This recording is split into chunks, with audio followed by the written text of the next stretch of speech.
Hello, welcome to the House Music Connection podcast. I am your host, Tony Fuel, and each week we connect with a different artist to discuss a variety of topics from music production to mindset and a lot more. In this episode, we are connecting with Gabriele Congedo from Italy. He currently resides in Dresden, Germany, but he spent his childhood and young adult years growing up in Italy. For the past several years, he has been making a name for himself as a deep house artist and a co-owner of a record label. Like many of us, Gabriele has a demanding day job, and he's also still trying to make time for music production and also running the label. And he discusses how that brought him to a point of kind of some burnout, and so he has come out of that through the other side of that with some tips on how to find balance amidst all of the different projects that we have to work on and the different expectations that we have for ourselves, and has some tips for how to avoid burnout in the future. I am grateful for Gabriele's candor and vulnerability, and I'm chuckling a little bit because I struggle with saying his name correctly, so I wanted to keep saying Gabriel, but that's how we say it in the United States a lot of times. But I know that it's Gabriele in his native tongue Italian. So he and I also discuss him exiting Cativo Records and partnering with 2B Rubber to start a new label that's deep house only called Misty Cuts Records. So without further ado, let's get into the conversation. Okay, we're recording. Gabrielle, thank you so much for Gabriella. I'll try to say it in the Correct. Italian way, but That's correct. Gabriella. Okay. Gabriele. So welcome to the podcast. I'm really glad you joined, and that we have this opportunity to have a conversation and get to know each other better, and to talk about the things that motivate you and some of your struggles that you've experienced and how you've turned those around into successes and whatnot. And so I think our listeners are going to get a lot out of this conversation as well. So just real quick, as we, I guess, start this conversation, for listeners who may not be familiar with you or Mhm. who want to know more, just could you briefly introduce yourself and Yeah, absolutely. give your background? Yeah. So first of all, thanks a lot, Tony, for having me. It's really an honor to be part Mm, of podcast. And hi, everybody. My name is Gabriele Congedo. I'm 44 years old. I'm originally from Italy, but I currently live in Germany. I'm a DJ, house music DJ since the early 90s. And since a few years, I'm also I started also my path as a producer and a label owner, and I'm also a musician and a rocker. a musician and a rocker. Okay, that's Yeah. interesting. So, tell us a little bit more about the rocker part of that. Well, let's say that during my life, electronic music and rock music always went in parallel into my life. In some periods, one of the two genre prevail. In other periods, the other genre prevail. Mm, Let's say that during my university period, so I'm talking about the decade of the 2000. mm, I really get into rock music, live music. I started to learn drums completely by myself, and I started to play into bands, mm, mainly alternative rock or mm, instrumental post rock. mm, So something a little bit more niche, and I love that. mm-hmm, I still used to go to many concerts and rock festival all around Europe. Every time a band that I like is playing, I if I have the chance to go, I go, and I really mm. enjoy that. Awesome. So you play the drums. I'll keep that in mind. Maybe I'll get some live percussion on one of my tracks sometime. So Okay. that'll be cool. All right. So let's see. What's your professional background? Like, Uh, you mean not music wise? yeah, like what do you do like for a day job? A lot of us have day jobs. Yeah, my day job. So I have a master's degree and a PhD in engineering, Okay. and currently I work for one of those big companies that fabricates the microchips that we can find into our Alexa or Mm, home Google device or in our cars, in our smartphones, stuff like this. So sure, basically, sure. a nerd. Oh, okay. Well, I prefer the term geek for myself, but Yeah, no, also, yeah, that works too. All yeah, I right. love So, science. yeah, awesome. So, let's see. You said you were from Italy, but you're currently living in Germany. Mhm. Yeah. So, how's that transition been? What have you Oh noticed? well, What are some of the differences that you've noticed in the scenes between Germany and Italy? so let's say that Germany is not my very first experience abroad because before that there was Belgium. I live in Oh, Belgium okay. 5 years before I Okay. moved to Germany. Mm, Um, well, the main motivation was, of course, career opportunities, job. mm, Unfortunately, I mean, I love my as much as I love my country. A person with my background in Italy would probably have a very low salary and a lot of mm. struggles. And Yeah. after you spend so many years of your life studying, you want to be acknowledged for what you did. And Right. these kind of countries, at least in Europe, are those countries where you really get a proper treatment, a proper salary, and a very Mm, good quality of life. right. And Yeah. that's why, together with my wife, who is also an engineer like me, we decided Okay. to do this. Okay. Yeah. Cool. So, what do you have you experienced the music scene in both countries? Yes. Well, I must tell you, in Belgium, I was living in a city which is called Leuven. It's in the Flemish part of Belgium, and it's mostly a city full of Erasmus students and a lot of international communities because of because of a big university and many connections. Mm, So, electronic music wise, the scene was mostly very, I mean, bars and clubs only playing mainstream music, who people who mm, want to party hard. That's it. So, yeah. nothing for me, honestly. Yeah. What I did in Belgium in that period was to create my own party concept with other friends. We Mm, started a non-profit organization and we started to organize parties with only rock music. I was the DJ, hmm. of course, and Yeah. it went pretty well. Like parties with 2,000 people, 5 years for 5 years. It was nice. That is nice. Yeah. uh, but now I'm also, thanks to the production activity, I'm also starting to know many very talented deep house producers from Belgium. I can name some, for example, Kilodio, who is also Hmm. a friend and the owner of Jensen Dandy's Records, or Rodeo, Diligence, Mike Ekim, all people that I met in person, really nice Hmm. people with a very good background. So Mm, Belgium is not only that. yeah. It was just the city where I was living that Yeah. had this peculiarity, let's say. Yeah. About Germany, well, I mean, as you probably know, Germany has a very deep techno culture Yeah. historically. Hmm. In particular, the city where I live, Dresden, oh my God, sometimes it looks to me like there is nothing else than techno. In fact, there is something more. But Yeah. there is a huge underground subculture in Dresden, which is really nice. It's mainly made of young people who have a Mm, lot of energy, motivation, initiatives. And yeah, the techno background is huge, but I think there is only also some space for house music. mm, My problem living in the city, my main problem so far, is to try to get the right connections with people from mm. the underground subculture, because it's like a bubble. Yeah. It's a really nice community, but it's easy to get in. It's not, sorry, it's not easy to get in. Mm, It's you really need to go out and be lucky enough that somebody introduce you to the right person, and then you mhm. start talking.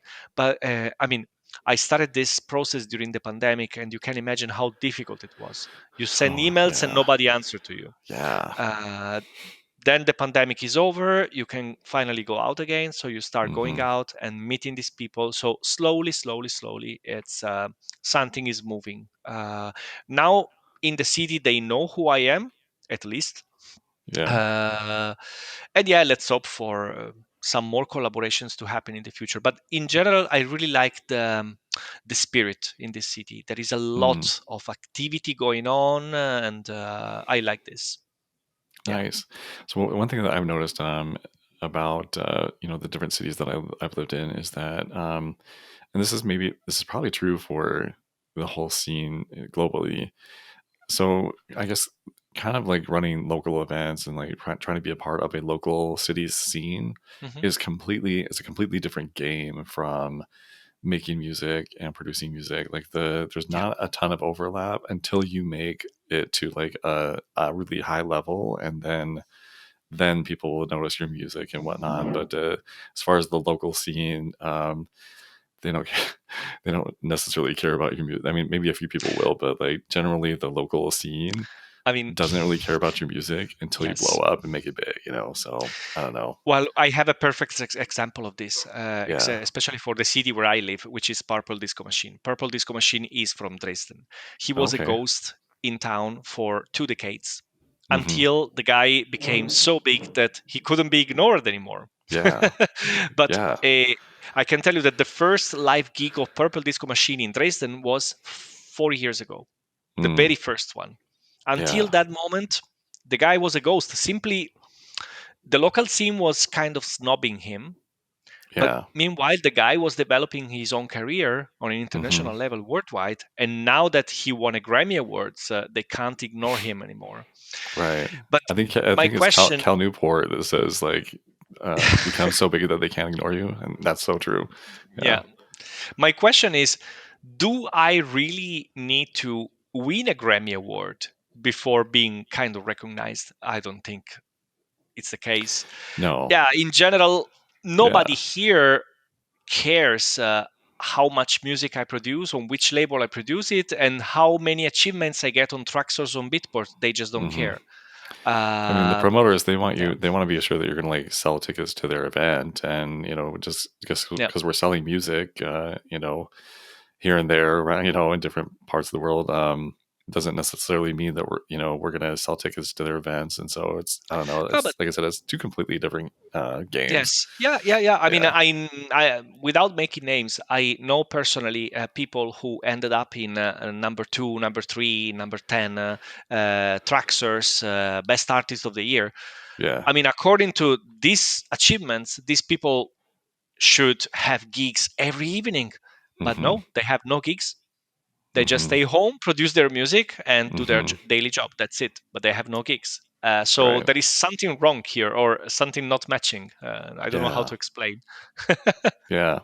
So yeah, I wonder how like that crossover is made, or that because like at some point, people.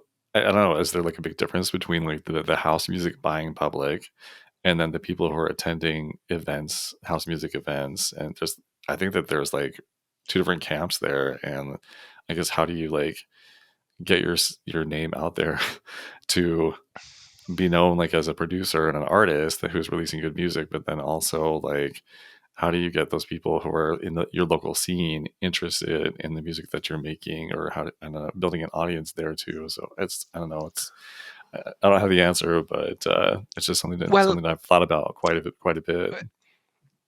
one thing that for sure I don't do is telling to these people, oh, this track of mine was in the top 10 of Traxors Yeah, or in the top 100 on Beat.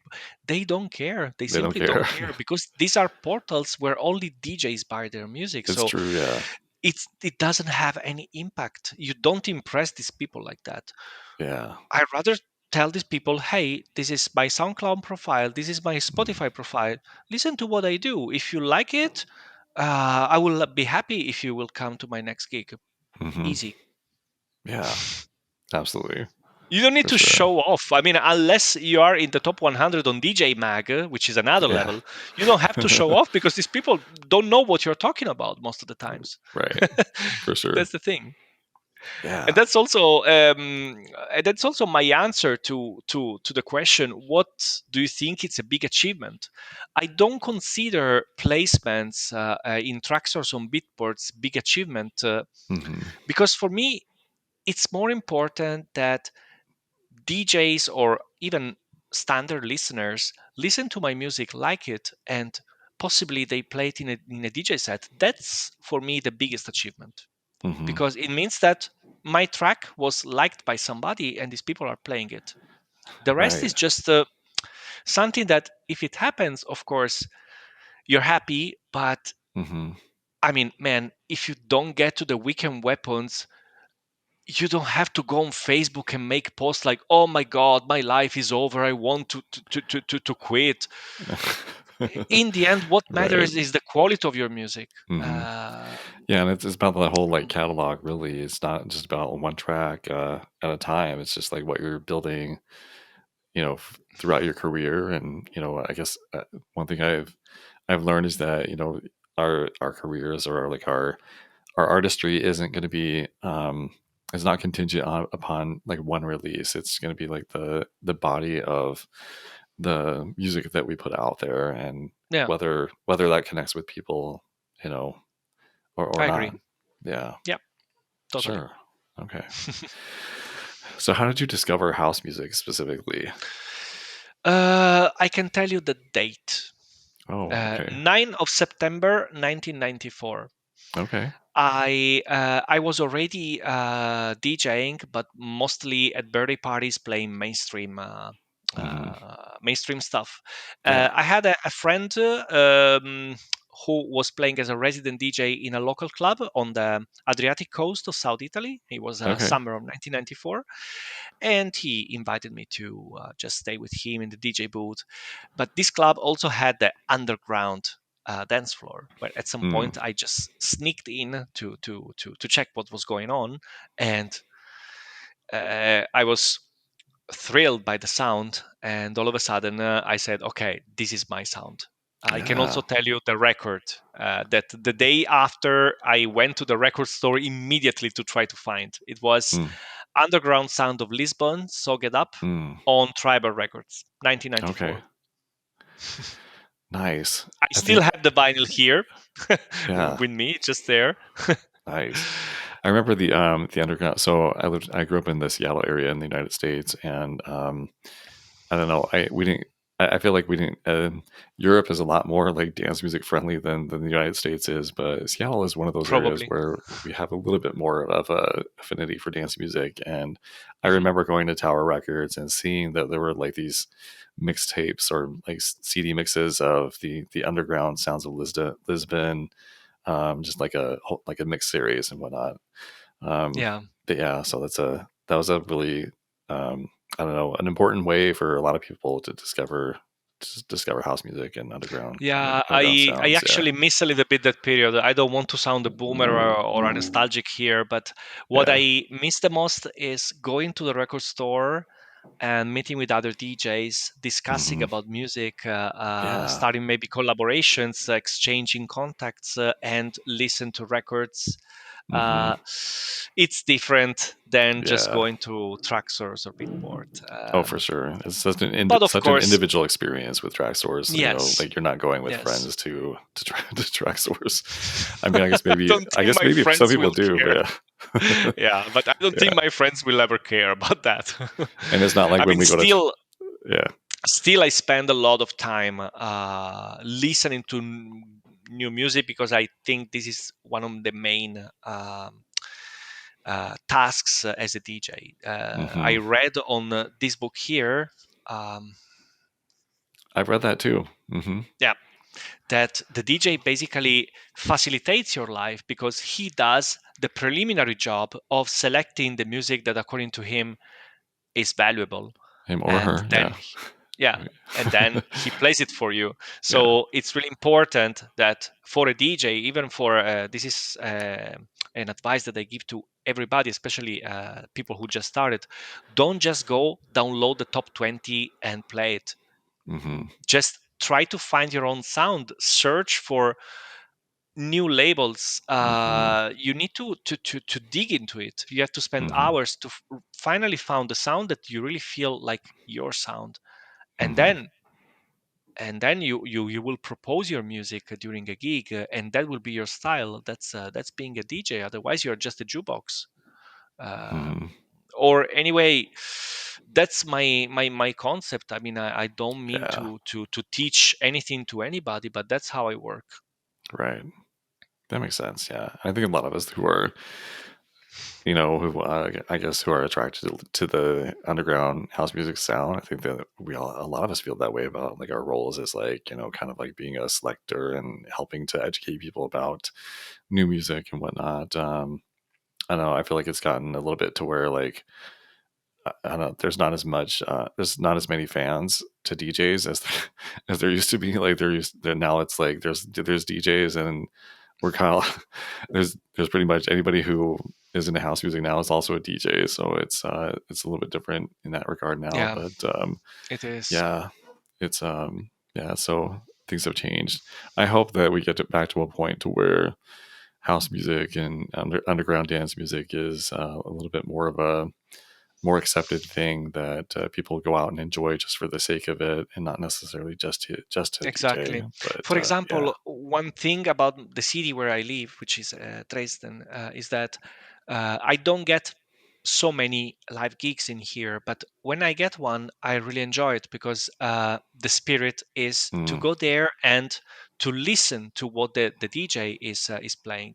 hmm. People will never think about coming to the DJ booth and say, "Hey, can you change style? Hey, can you play Hmm. something else?" No, they just listen to you, they respect you, and I love Mm, this. I yeah, love this that's because awesome. especially in the underground world, I mean, it's ridiculous even to think about somebody coming to you and making a request. I mean, there is so much music Hmm. around. I mean, Yeah, maybe they can ask you to play some classic. yeah, I don't know, some Barbara Tucker, some Masters at Work, something like that. yeah. But to come to you with a specific request, I mean, it's unthinkable. There is so much Hmm. stuff out there, and Yeah, that's also the good thing that every underground DJ probably has complete different tracks from the one who is standing next to him. And yeah. that's the thing. We really develop our own style, and Hmm. we do this through an extensive, a thorough music research. I love For that sure. because Hmm. you arrive at the DJ booth and you have your sound, which is the fruit, the consequence, the result of all your musical research. Hmm. That's according to me 80% of the job. Yeah, Then you can be technically skilled or less skilled, but this is what, according to me, really matters. for sure. So changing gears a little bit. Um, Yeah. so you have been running for the last few years, Cativo Records, or you know, co-running it with Yes. others. Mhm. How did you get into starting that label? Um, I was at my second or third production, and this person, whose name is Mauro Novani, contacted me to get to know myself. And he told me, "Look, I really like the way you produce music, you promote yourself, and I just ask you this: would you like to collaborate with me into this record label?" And I had to think a little bit about it because if Hmm. normally if I put myself into a new project, I have to be 100% sure that I really want to Hmm. do that, Yeah. and I also have to be sure that I have the proper time to do that because I don't Yeah. want to upset anybody. I Hmm. thought about it a little bit. I mean, we were in plain pandemic, a lot of free time. Hmm. So I Yeah. said, okay, let's do this. Let's jump into this new adventure. Why not? I have a lot of things to learn.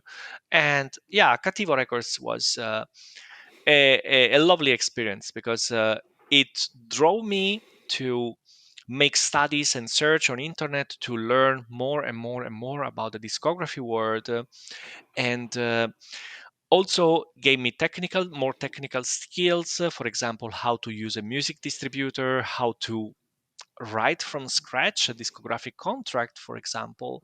Hmm. And also, last but not least, it connected me with a lot of new people into music, label Hmm. owners, music producers, including you, for example. I Oh, remember yeah. your remix of the track of, who was that? It was Jackman Jackman Jones Jones. and yeah, Jackman Jones. Vanessa. Vanessa featuring Jackson. Yeah. Vanessa Jackson. Yeah, Hmm. lovely track. And Yeah. it was one of the first release of the three new Cattivo Records label when I was already in, and that's how we met each other. And yeah, it was a lovely journey. Of course, some of these journeys at some point come to an end, and Mm, uh, it's nobody's fault. Just at some point, you realize that you have different visions and different goals. So mm. you just shake hands with your partner. It was a nice experience, and now let's look forward. So it sounds like Cativo Records, your journey with Cativo is coming to an end. And what's next after that? So Cattivo, in fact, I spoke with Mauro in the last days. At the beginning, when we decided to interrupt the collaboration, it looked like yeah, it was about to come into an end. But I think that Mauro will continue alone with the Mm, brand. sure. Um, about me, I'm doing something that I always wanted to do for some time, which is to start my own record label. I Mm, will do this together with Tobia, whose artist name is Tube Rubber. Is okay. a very nice guy from North Italy, from the province of Venice. Yeah. We met each other last year actually, but last month also in December because we played together two parties in north of Italy, and I found in Tobia the perfect business partner, vision wise, and I don't know.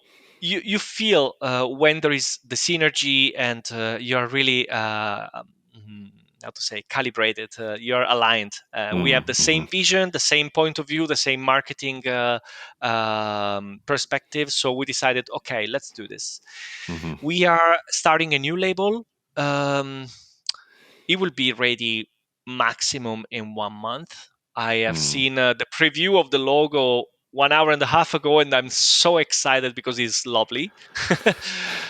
and So we're recording this in January, and just for listeners' sake, we'll probably be released. This episode will probably be out in March or April. So yeah, okay, so yeah, yeah, yeah, the label will be running by that because we already awesome. have tracks. Yeah, nice. And also the nice things is that I have contacted some producers in the deep house scene because this record label will be focused only on deep house because I Mm, think it's better to give really an identity to a label. mm, So yeah, you for see the sure. logo and you say, okay, this is going to be a deep house release. You like deep Yeah, house? Let's listen to it. yeah. I think it's a good strategy, and I think I was lucky enough and also good enough to establish nice connections into the deep house worlds of Mm, artists, and I made collaborations. They made remixes for me and the way around, and so now I started to contact all these people, and I'm really happy that all of them so far will be more than glad to send a track to contribute to this new label, and yeah. I think it's a nice path.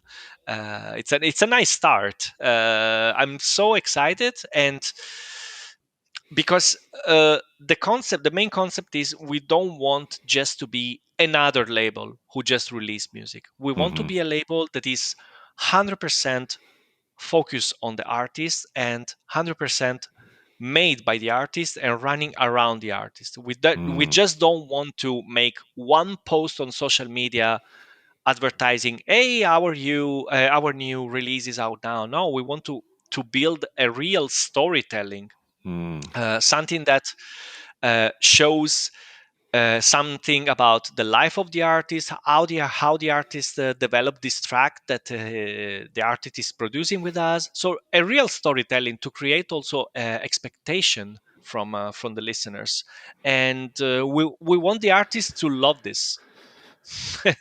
yeah. That's something that I haven't seen so often lately Mm, because hmm. I don't know. It's my personal point of view, so prove me wrong. I have the feeling that many producers and many labels really have this rush to produce, produce, produce, release, release, release.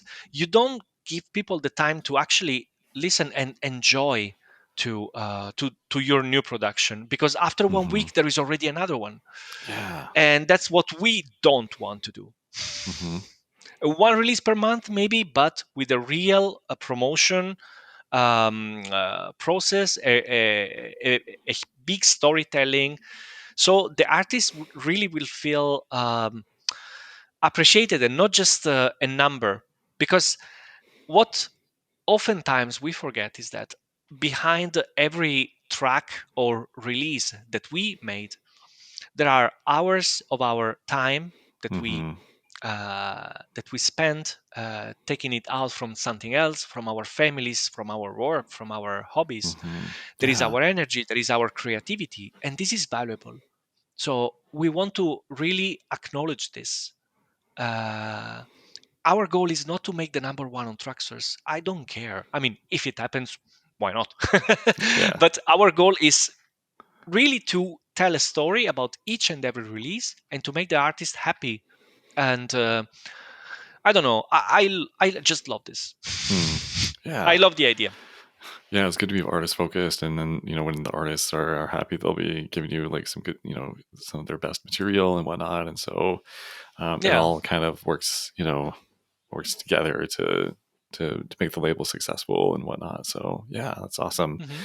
So I guess so when you've decided to work on this project with a new business partner. Hmm. How do you guys define your roles? Oh well, we were already working together in Tucattivo, so Mm, we were already aware of what we can do best.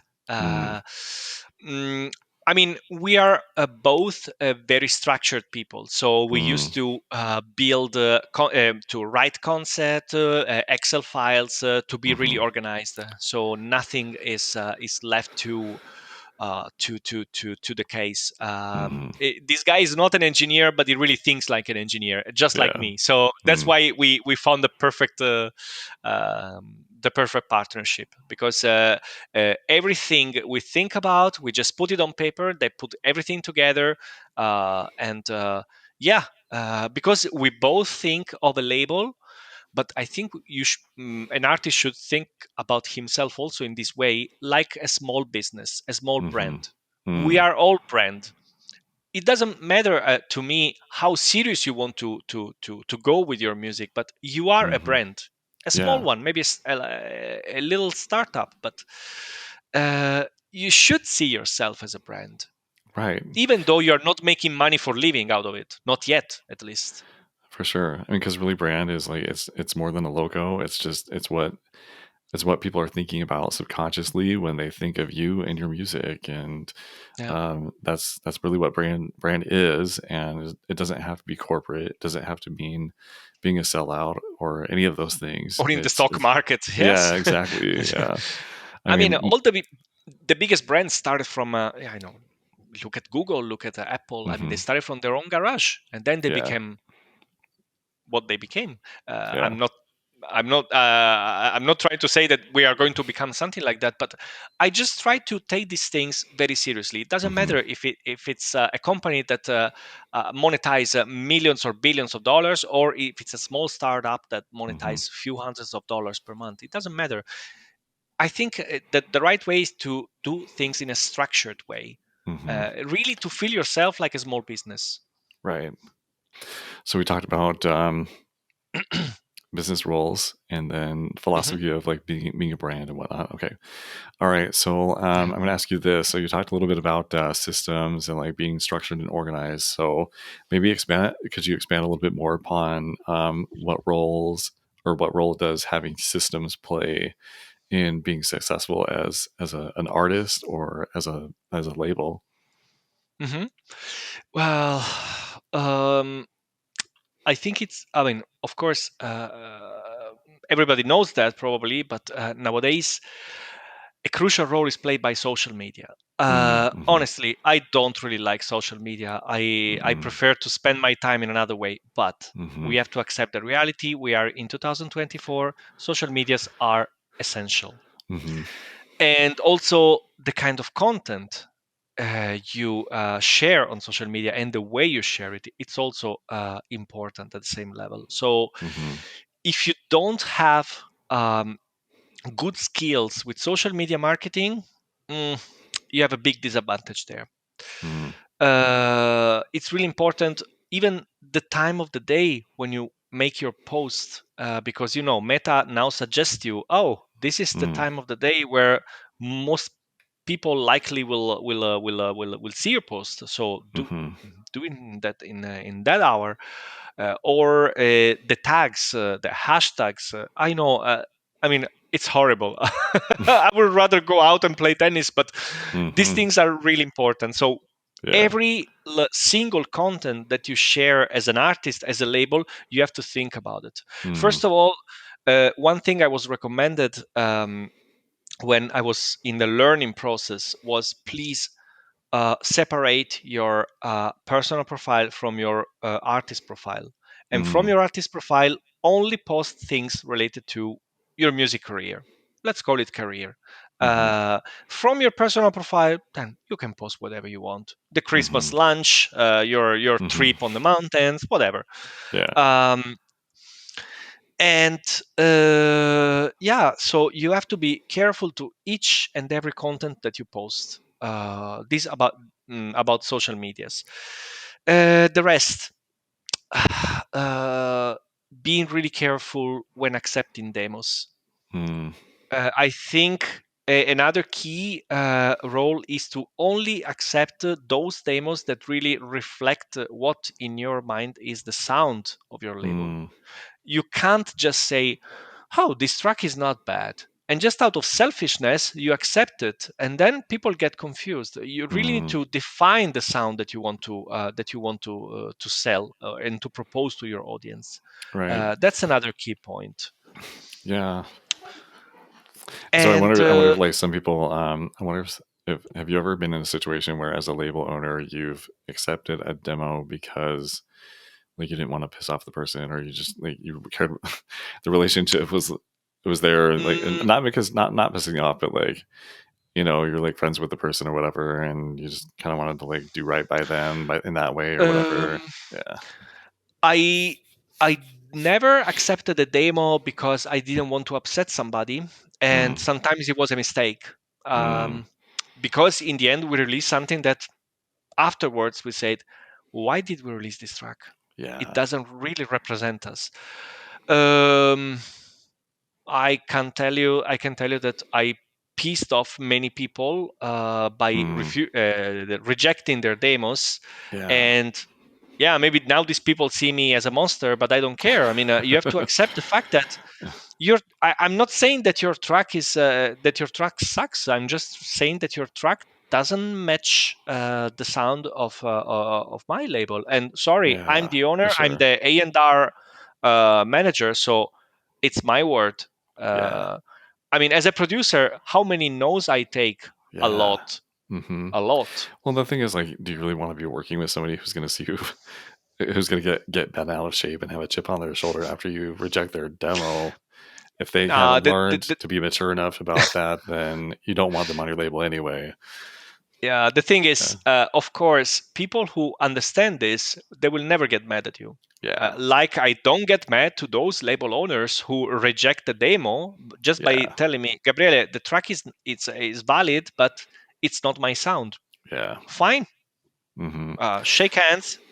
That's it. So if people are um, smart enough to understand this, that's no Hmm. problem. That's how the business work, And I think I that think. also, as artists, it's our responsibility to research the label and make sure that what we're sending That's is in the right, is a good fit and aligned with the sound of the Yes, label. And I've made yes, mistakes that's early on in my career. I've been, like, sending tracks to labels that aren't necessarily the best sound, and even every once in a while, still I'll be like, okay, I don't think this mhm. isn't quite the sound, but I don't really know where to send this to, so I'm gonna Yeah, this maybe is send this out. another. But yeah, yeah, It's a big point. This is yeah, a big point and very important one.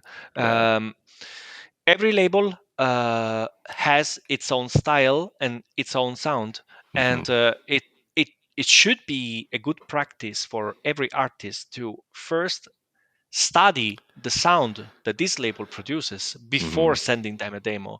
I kind of get upset, not even angry, when I receive demos of genre that have nothing to do with my label from Mhm. people who don't even know what we do.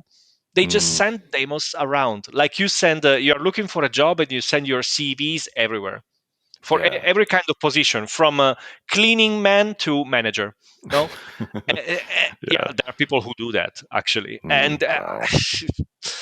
it's so unprofessional. Mhm. For example, at the moment, we have a track that we're working on together with Raffaele Ciavolino. Very nice guy. We are Mhm. good friends. We met in Amsterdam in October.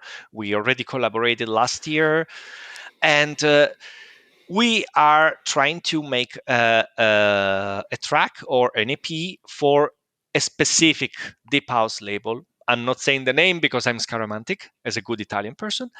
Uh, Yeah. but we really took weeks together to study thoroughly the sound of this label before starting to develop something, because we Mm. don't want to make mistakes. Yeah. And we know that the owner of this label doesn't accept demos if your track doesn't fit 100% the Mm. sound that he wants. If it fits 95%, he will not accept it. He will not even Mm. answer to you. You will see 7, 8 plays on SoundCloud, but no answer. Yeah. Mm. So, uh, and this is a label that a little step ahead of the labels where we normally produce. So, Mm. especially when you really go to really want to go the extra mile, you have to be extra careful and you have to Mhm. do the homework. That's Yeah. so important. Yeah. For sure. So, when as a label, are you when you get demos, are you looking for the track to be mastered already? Hmm. Uh, Normally, no. Yeah. And I tell you why. Because if you have your own master engineer who Mhm. will become or your own mastering studio, you make a Mhm. contract with these people, you make an agreement. If you do your mastering, you will know that all the tracks after the master will sound the same. Mm. Like, you know what I'm trying to Yeah. say. Yeah. If the artist send you his, her, whatever own mastering, every track will sound different. Mhm. And no, I think it's better to have always one entity who does the mastering, Mhm. for this reason here. Yeah. That makes I mean, the sense. mastering is the most important part, because the final product, of course, provided that the mixing is done in a proper way, uh, the mastering is what makes the track sound professional or not. Mhm. So yeah. Yeah. That makes sense. Yeah.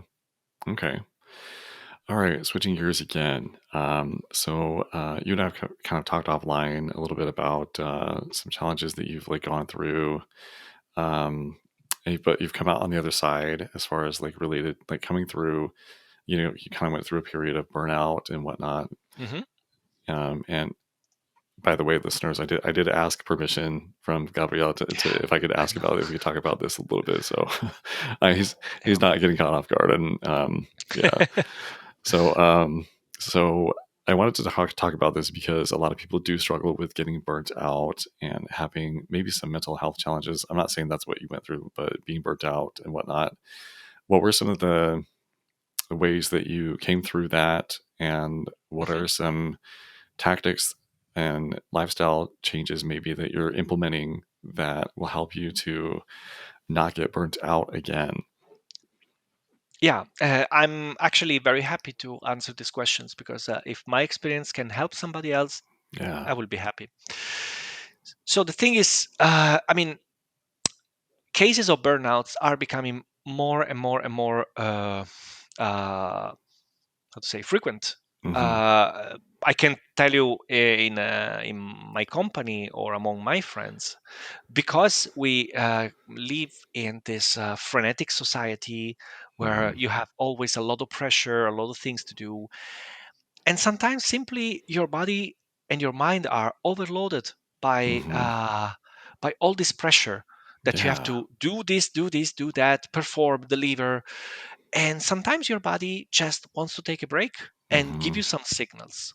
Yeah. In my case, it was easy to identify because, as I mentioned you before, I have a very good friend, one of our dearest friend, who live and work in the Netherlands, who experienced a very bad burnout, Mm. and this person was out of the workplace in sickness leave for about 1 year, Mm. and we have seen this person because she comes often to visit us here in Germany in all the phases of the burnout. Mm. The first phase, she was so weak that she couldn't even wake up in the morning, and she had Mm. no energy to do anything. Then she started slowly to get a little bit more active, Mm. and I talk a lot with this person, and thanks to this person I could identify that I was going through a burnout myself. Mm. Why? Because all of a sudden I felt all my energy, all my motivation. I mean, normally I'm a person who does hundreds of things every day. I never Mm. stop. And all of a sudden I felt like I didn't have energy and will to do anything, even to get out of the bed in the morning. Mhm. And that was the beginning. So luckily, I found early enough a psychotherapist, and I started to work with this doctor. Mhm. And yeah, she told me that yes, I was experiencing that. So I put Mm. myself in the sickness leave from work, and I Mm. started from back from scratch. So at the beginning, every day was different, but the key was to not put any pressure on myself, which was also something new for me because I Mm. always have to do something. Yeah. Simply, the psychotherapist told me, listen to your body. What is your body saying to you? Do you really want to work on this new music track? No? Then do something that you really like to do. I don't know, work out, go for tennis training, go out for a walk, cook if it relaxes you, but don't do anything that you think you have to do or you feel forced to do. Mm. So I started to live my days like this, and every day it was interesting because every day was different from the other one, from the previous one and from the one after. And I also, of course, put a lot of will and motivation to get out of this period because I didn't like the place where I was. So, I mean, Mm. the therapy can help you, but it can't do the miracle all by itself. You Right. also have to work Yeah. by yourself. For sure. And then when I started seeing things going better, I tried to add a little brick every time. Okay, Mm. so now I'm going for German classes every day and I'm motivated. I'm waking up again early in the morning. I'm cooking. I'm going for training. Maybe let's try to start again with the music. Let's see if I get the motivation back, and Mhm. so on. And every day, every day, I mean, every few days, I try to add a little brick until Mm. the moment I was back 100% at my standard regime. Mhm. And that's where I said, okay, I went through it, Mhm. but I am continuing to go to the psychotherapy to prevent this to happen again, because Yeah. it can, like it happened once, it can happen another time, or even more.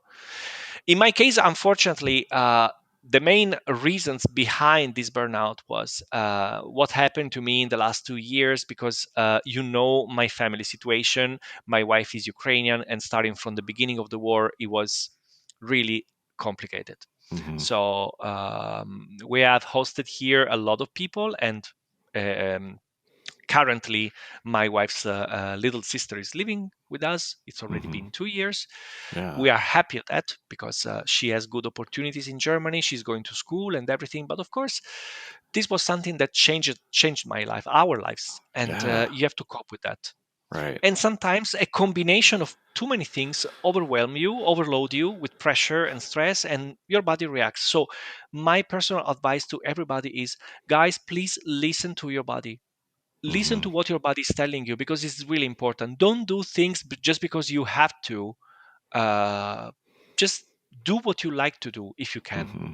Uh, because we need to take care of this. It's really really important. I mean, you don't joke with these things. Yeah.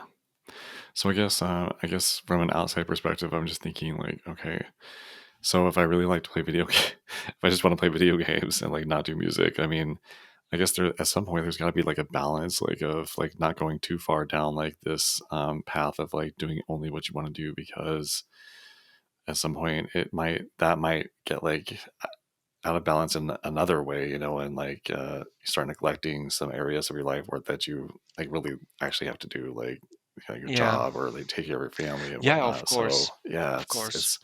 it's I guess it's always like a journey to figure out that balance Yeah. and Uh, I to mean, know of what your limits course, are. Yeah. you can't go too much hipster. You need to have some deadlines, some schedule in your life, obviously. Yeah. But what I'm trying to say is that I don't know, if I have a deadline to finish a track or a remix, or to record the DJ set. Hmm. uh, I try to choose to do this task in the moment when I'm really feel motivated, and not Mm-hmm. in the moment when I have no energy, but I just tell myself, okay, I have to do it. That's what I'm trying to do. Yeah. At the beginning of my burnout, another thing that really triggered my doubts and asking myself, "Am I going through a burnout?" was that I couldn't really cope with deadlines. If somebody Mm-hmm. gave me a deadline, I just drove myself nuts. I, Mm-hmm. I couldn't I couldn't stand it. It was too much pressure. That was another sign. Mm-hmm. Now it's okay. I mean, simply I try to not have too much strict deadlines. So if Mm-hmm. somebody contact me and say, "Hey, Gabriele, can you do the remix of this track by next week?" No, no, Yeah. sorry, it's not. It's not gonna happen because Right. it's not enough time. If I'm motivated, I can do the remix from scratch in one day, Mm-hmm. easy peasy. But maybe this cannot happen, and I cannot have this pressure on myself. Right. I need to do it when I have the right motivation, and when I mean, when you are in the zone, into this creative flow, things come naturally to you, and you can finish a track easily in few hours. And but some other times you struggle, you don't have motivation, you don't have inspiration, and that's the moment where you just have to leave things and, I don't know, go for a walk, go and have a Mm-hmm. beer with a friend or something like Right. that. So yeah, Yeah. I mean, in the end, it's not our job. So Right. That's true. So I wondered, like, do you use any like time blocking techniques to plan out your week and your days, or do you just kind of go with the flow for the most part? I mean, apart from uh, the blocked activities, like the daily hours in the office, or Hmm. anyway working from home, the rest I try to figure out a schedule that it can change day by day, because Hmm. maybe there is something new, or something happens. I mean, but Yeah. yeah, I like to have a schedule because it gives me Yeah. some structure, some Yeah. I don't know Some how to guidelines, explain maybe. this. Yeah. Yeah, some Yeah. guidelines. Some Yeah. guidelines. I mean, of course, some days your schedule goes completely messed up because Yeah. you come back home from work, you're tired, you're frustrated. Okay, let's just order takeaway and watch TV series. Who Yeah. cares? Hmm. But this can happen, and some days it's good that it happens because you just relax and just Hmm. take off your brain, put it on your Hmm. on your desk, and enjoy life. Right. Sometimes procrastination is also good. Yeah. Another indeed thing that I'm trying to avoid as much as I can is procrastinated with my phone. That's Mm. I've read a lot of articles online that can be symptom of depression and also beginning of burnout. When you Yeah. spend too much time just like this, Yeah, just mindlessly scrolling, doom scrolling, yes, whatever. Yeah, yes, just even like, and then I was off social media, and I've been off social media on my phone for a while, for the most part. I mean, I hmm still get on there once in a while, but I found that myself replacing like social media scrolling with doom scrolling, like news articles, like like just reading like hmm all the bad news that's coming in the news and whatnot. And I'm just like, this yeah, isn't healthy either. So I'm trying to like shift that from to being more intentional about the things that I'm consuming in my downtime, or like when I have like these little pauses, or not even doing anything at all, like just like thinking about my life in general. It's just like, taking some time to just like be aware and like, so, just enjoy or think, to ponder upon like what's been happening, in my life throughout the day or throughout the week and whatnot. And so we don't always have to like have some kind of, we don't always have to be consuming something external. We could just be thinking about things. And then yes, also, one thing that I've done is like I've made a list of certain like videos or tutorials that I want to watch, that don't require like a ton of like, I don't know, attention or whatever. I mean, you can kind of like yep, doing it kind of passively or whatever, so that way, if I have a little bit of downtime, I know exactly what I'm going to do with that time. I can, click that link to look at a YouTube video on, mixing or, yeah, mindset or yeah, whatever. So yeah, having absolutely, intentionality, absolutely. intentionality Because is super important. Yeah. the question is, there are so many things that we want to do and we keep on postponing it because we don't have time, and then we start to procrastinate with our smartphone doing something that doesn't really have an impact to our lives, just Yeah. reading random news, looking at random videos, whereas at the same time you could watch the tutorial that you wanted to watch for a long Hmm. time, or Yeah. watching the episode of a series that you are waiting to watch, or reading your favorite comic book. I mean, there's tons of more productive things that you can do, and that's what I'm Sure. trying to do as well. So just, I don't know, uh, we have the last episode of Game of Thrones, for example. Mm. I just put my phone apart. I don't want even to see it. I don't want to hear it vibrating because I want to Hmm. spend some quality time with my wife, my friends, and watch it. Yeah. That's what I'm trying to do, and it helps. It helps because otherwise Mm. you become a slave of this system. We already Right. spend enough time on social media trying to promote ourselves and our Hmm. music. Let's just not overdo it. We can spend our time in a more productive way, I think. Or yeah, my psychologist really doesn't like this word productive, no, because it seems like you always have to do something that is useful for somebody. No, Yeah. it it can just be enjoy life. It's productive for the heart and for the soul. That's it. Yeah. That's it. Absolutely. Hmm. But Yeah, yeah, or like just like turning on a mix or something and listening to it also without like trying to analyze the different sounds and like how do they make this and whatnot, and just yes, enjoying it for the sake of it, and getting back to exactly. that place that we were before we became producers and started Mhm. over analyzing all the different Yeah, instrument I know, parts. I Yeah. know, I know, but that's unfortunately part of, of being a producer. No, you can't see anymore a track just by listening and enjoying it. You try Hmm. to always figure out how they did this, but it's the same for a musician. Yeah. As a drummer, I always listen to carefully to the drums of Yeah. a track and try to understand how did Dave Grohl this paradiddle on that song of Queens of the Stone Age and so on. Yeah. It's part of being what we are. Yeah. Or like DJ is going to a club and not being able to enjoy the dance, but just looking at the transition and trying to catch some very teeny tiny mistake, as they say. Yeah. Right. Or to say, "Oh, I have this track." Right. Yeah.